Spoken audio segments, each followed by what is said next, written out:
Hello everyone and welcome to Study IQ English. I am Joycey Joy and we are discussing the second chapter of economic survey, that is fiscal developments. And in this chapter today we will be discussing about the performance of fiscal indicators during 2021-22. The fiscal indicators are mostly the revenue and the expenditure. And today we will be taking up the revenue part of fiscal indicators. So we will discuss in much detail about the revenue fiscal indicator of the government. We will see taxes, non-tax revenue, then capital receipts of the government, and then we will also discuss about different types of taxes and how was the revenue collection from them, what were the reasons for increase or decrease, any change, whether the economy was tax buoyant or not, and we will also be discussing the related terms to it. Thank you so much for joining us here. Let's get started. Now, first coming to fiscal deficit and primary deficit. Now, before that, we need to understand what is fiscal deficit and what is primary deficit. First, coming to fiscal deficit. So, fiscal deficit is the excess of expenditure of the government, that is budgetary expenditure or the total expenditure of the government over the revenue of the government except borrowings. The total expenditure minus total receipts except borrowings. This is fiscal deficit. Now, from this what we understand is fiscal deficit actually refers to the borrowings of the government. So, it's actually an indication of the borrowings of the government. Second, we have primary deficit. Primary deficit is fiscal deficit minus interest payments. So, actually we deduct interest payments from the borrowings to arrive at the primary deficit. So, I hope these concepts are clear for you. Now, coming to the dynamic part, we have seen the conceptual part. Now, dynamic part, that is fiscal deficit as well as the primary deficit of the economy stood at levels much below the corresponding levels in the previous 2 years. That is, we are talking about 2021-22 financial year. So, previous 2 years means 2020-21 and 2019-20 financial year. So, compared to these two financial years, the fiscal deficit and the primary deficit both stood at lower levels. That is, it was much less as compared to the previous years. Coming to the fiscal deficit of the government, the details of the fiscal deficit. Fiscal deficit, according to the revised estimates of 2021-22 is 46.2% of the budget estimates.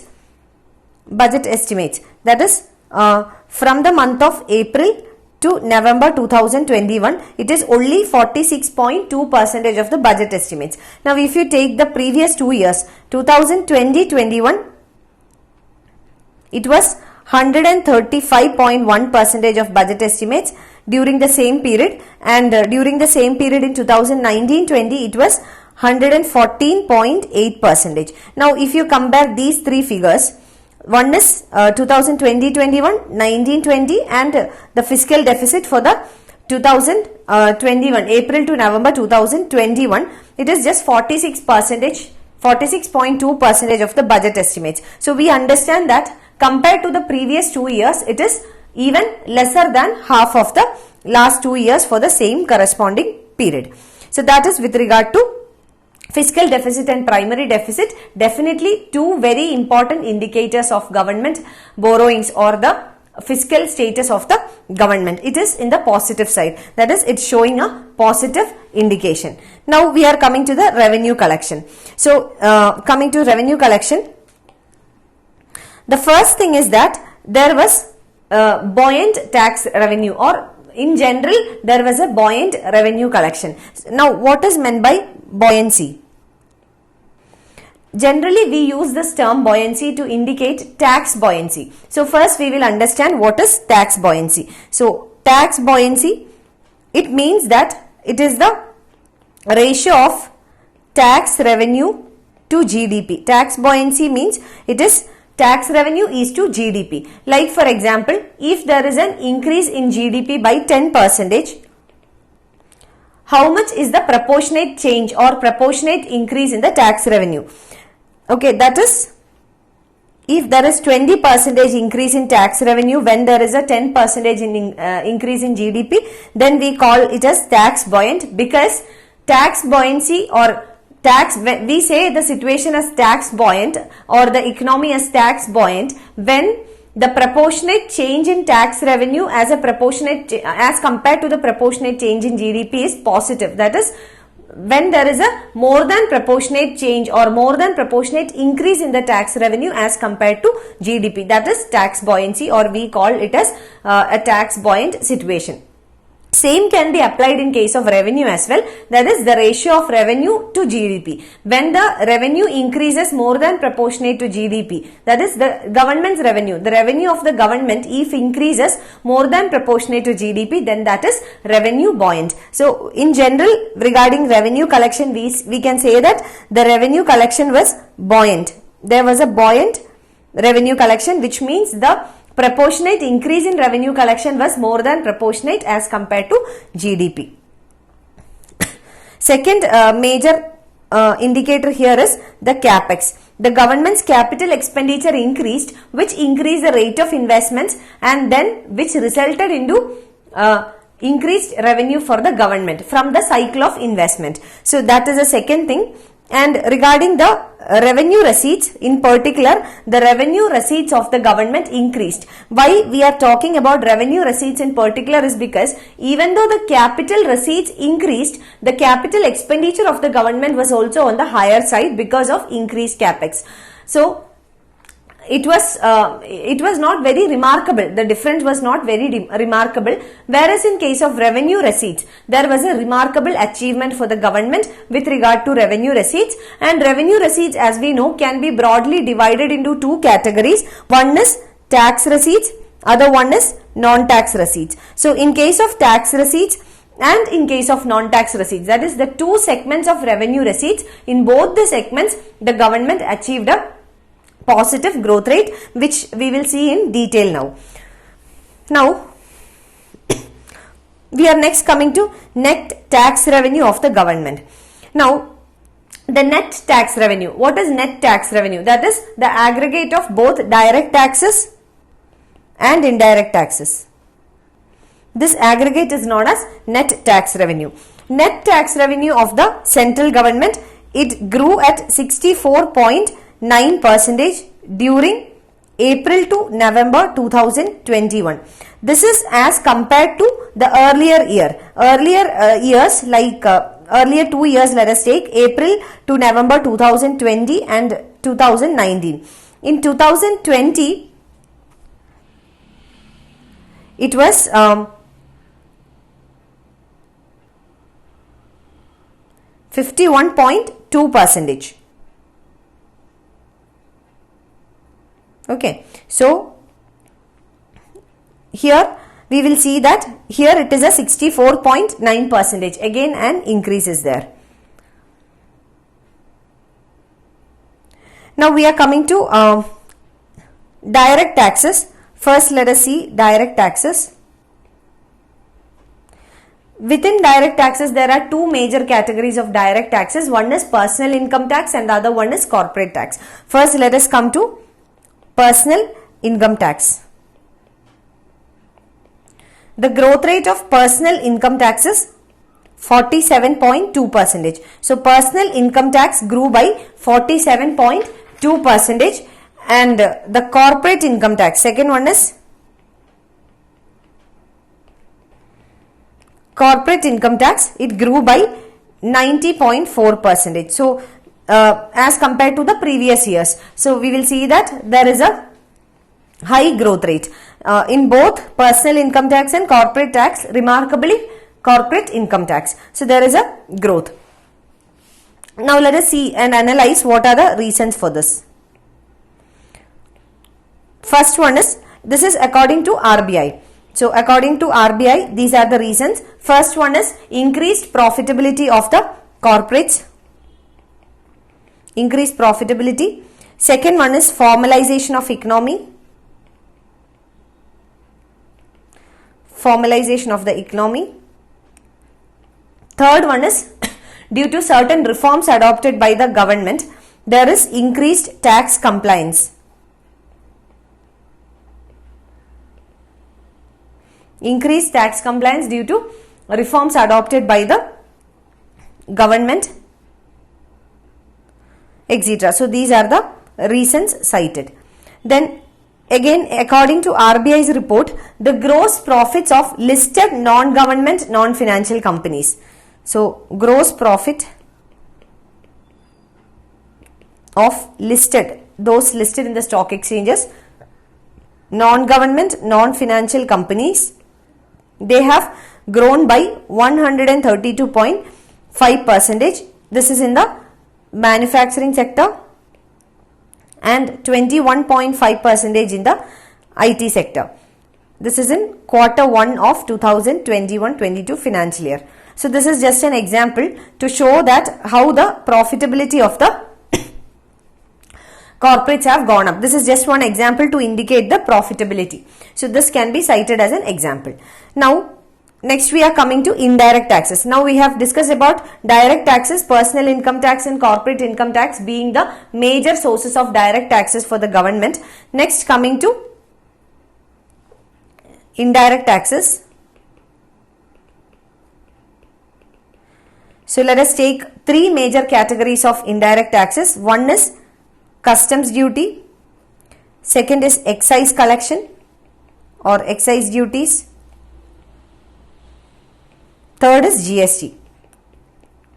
Let us take these three indirect taxes. First, coming to customs duty. Now in case of customs duty, there has been a 38.6% increase on an year-on-year basis. And this also in the first 8 months of the financial year 2021-22. So here, what were the reasons for increase in customs duty collection? Customs duty are charges that are imposed on imports. So definitely we can connect it with imports. So increase in customs duty, it was mostly because of rise of imports. And what was the reason for rise in imports? There were two factors. One is recovery of manufacturing sector and second one is recovery or increase in consumption demand. Consumption demand and recovery of manufacturing sector. These were the two major reasons for increase in customs duty. Then second one is excise duty, increased by 23.2% on an year-on-year basis, again from April to November 2021. So what are the important reasons? One reason is the excise duty collection on petrol and diesel.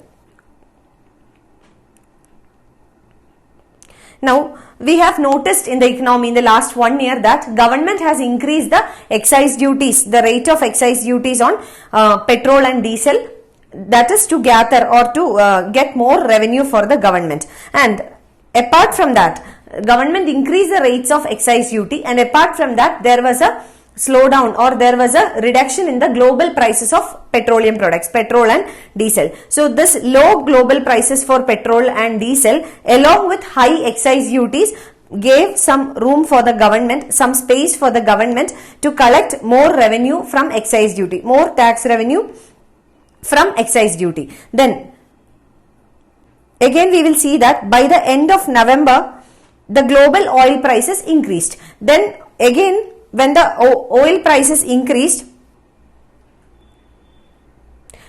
the government reduced the excise duty on petrol and diesel. So this was the most important factor, excise duty collection from petrol and diesel, because we know once the GST was implemented, then most of the indirect taxes got subsumed under the GST, but still excise duty is collected for petrol, diesel, alcohol, etc. So that's the major reason for excise duty. Now coming to GST, a very important one. Again, with regard to GST, the survey says that there was a buoyant GST collection. Here there was a tax buoyancy, buoyant GST collection, which means that the GST revenue, the revenue from GST was more than proportionate as compared to the GDP growth. So that is buoyant GST collection, and the central plus state GST collection, gross collection of GST, that is center and state together, it was 10.74 lakh crore from the month of April to December 2021. So this is what the survey points out. Now again, survey also makes a comparison between the first wave of COVID and the second wave of COVID with regard to GST collection. So survey says that in the first wave of COVID, which was an unexpected situation for the economy, there was a downward trend, that is the GST collection had deteriorated, but in the second time, that is in the second wave, the GST collection almost remained muted, that is the impact was very minimal, or there was very less impact on the GST collections in the second wave as compared to the first wave. So what does it mean? It means that by the time of second wave, the economy was almost prepared in order to accept or to see another wave of COVID or another externality like that of the COVID. Now with regard to GST collection, as we said, it was buoyant according to the survey, and survey itself quotes some reasons for this buoyant GST collection. One is economic recovery. After the first wave of COVID, the economy recovered and started to normalize. We can even quote the V-shaped economic growth here. So economy started reviving from the after effects of the first wave of COVID. Second reason is that there was a nationwide drive against the GST evaders. Then systemic changes. Fourth, a rate rationalization measure was taken, that is GST rates were rationalized.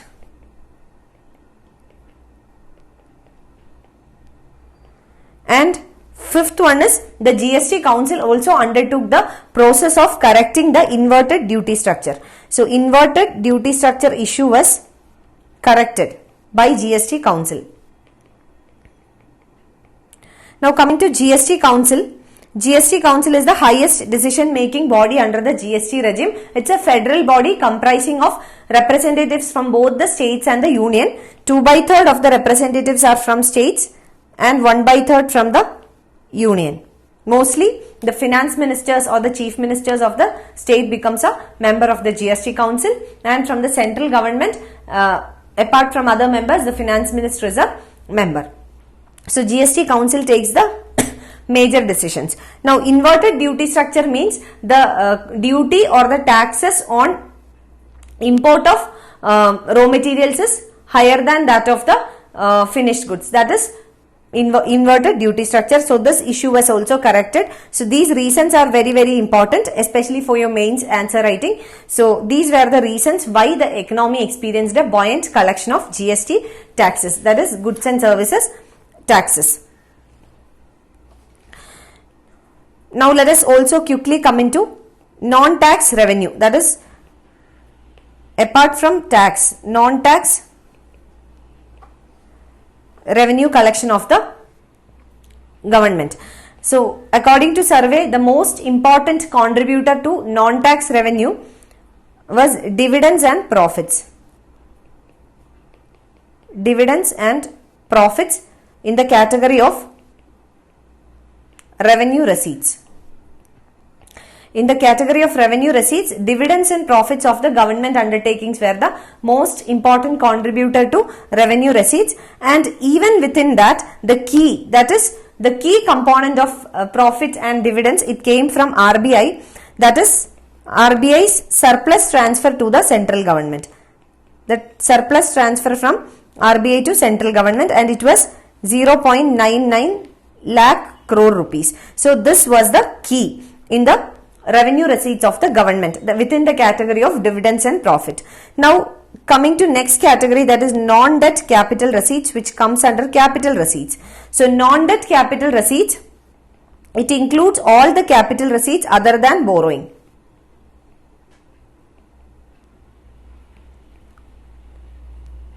Except borrowing. Now with regard to non-debt capital receipt, major components were recovery of loans, that is the recovery of loans given by the government, and disinvestment proceedings or disinvestment receipts of the government. And 2021-22, in the budget, the target was to mobilize 1.75 lakh crore from disinvestment proceedings, and out of this, as of now, until the time the survey was written, out of this 9,330 crore was raised by the government through the disinvestment, and this is till January 24th of 2022. So till then it was the amount that was raised by the government. And two important reasons why the government was able to raise non-debt capital receipts. One is new public sector enterprise policy. Second one is asset monetization strategy. Now let us discuss about these two in some brief. First is new public sector enterprises policy. So under the new public sector enterprise policy, the government has divided all the PSEs into strategic sectors and non-strategic sectors. And under the strategic sectors, certain sectors are included like space, atomic energy, defense, telecom, power, banking, insurance, finance, etc. And non-strategic sectors, all other sectors. Now, within the strategic sector, the government will have maximum of 4. That is maximum of 4 PSEs under the strategic sector, and non-strategic sector, if it is profit making, then it will be merged or this will be privatized. If it is loss making, it will be sold off or it will be closed. So that is the new PSE policy. And asset monetization strategy, the government has a target of 6 lakh crore rupees to be raised from monetization of assets. Now what is monetization of assets? That is leasing of core assets of the central government like the roads, railways, power, oil and gas, telecom, civil aviation. All these core assets of the central government will be given on lease to the private sector, and from that money will be collected. That is monetizing the assets of the central government. So that is new public sector enterprise policy and asset monetization scheme, and these two were the major focus areas of the government which has helped to achieve this non-debt creating capital receipts, this much of non-debt creating capital receipts. And within the privatization and strategic disinvestment, one of the commendable example is the privatization of Air India. Now, why Air India is given as an example in the survey? It is not just because of boosting of the drive, privatization drive, but also from the perspective of disinvestment. We know that Air India had faced a lot of troubles in disinvestment or privatization. So, survey quotes this as an example which can give a incentive to other enterprises also to get privatized. So that is the example given. And one more fact, that is DIPAM, Department of Investment and Public Asset Management. You have to remember this. DIPAM, that is Department of Investment and Public Asset Management, undertakes the disinvestment proceedings. So these are the important facts, and the concepts also we have discussed, concepts and facts in the survey with regard to the receipts of the government. And remember, receipts is just one fiscal indicator of the government. We have discussed about receipts and fiscal deficit and also the primary deficit. So in the next class we will take up expenditure of the government in detail. Thank you so much for watching. Wishing you all the very best.